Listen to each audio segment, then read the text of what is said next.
Федератсияи байналмилалии самбо ва FIAS ба далели қарздорӣ ё напардохтани ҳаққулузвият дархости Тоҷикистонро барои ширкати варзишгарони тоҷик дар ҷоми ҷаҳонии самбо Ёдбуди Анатолий Харлампиев ки рӯзҳои 23 то 24 март дар Маскав баргузор мешавад напазируфтааст.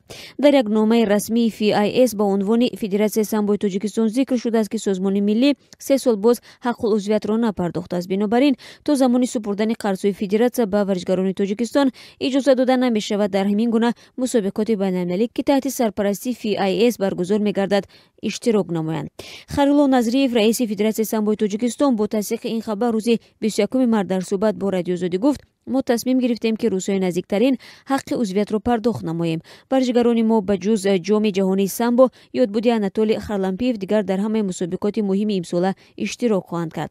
Харило Назриев афзуд ки рӯзи 16 март дар як ҷаласаи машваратӣ ки таҳти раёсати муовини сарвазири ҷумҳурӣ Азим Иброҳим барпо гардид, масъалаи сарпарастии федератсияҳо ва дастаҳои мунтахаб баррасӣ шуд. Оқои Назриев умедворӣ кард ки дар ниҳоят Федератсияи самбо низ сарпараст пайдо мекунад.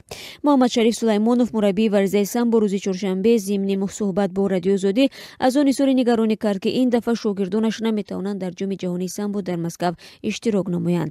ӯ афзуд паҳлавони маъруфи тоҷик Хушқадам Хусравов ки дар ҷоми ҷаҳонии самбо Ёдбуди Анатолий Харлампиев соли 2015 медали тилло ва боз дар ҳамин мусобиқа 3 бори дигар дар вазни 62 кило медалҳои биринҷӣ гирифтааст, наметавонад ба Маскав равад. Ба гуфтаи Муҳаммад Шариф Сулаймонов, шогирди дигараш Мубориз Мунавваров низ аз ҳаққи ширкат дар мусобиқа имсола бенасиб монд ва агар мақомоти Федератсияи самбои Тоҷикистон сари вақт ҳаққи узвиятро месупурданд, варзишгарони номдори кишвар метавонистанд дар ҷоми ҷаҳон иштирок карда имсол ҳам ба Тоҷикистон медалҳо биёранд.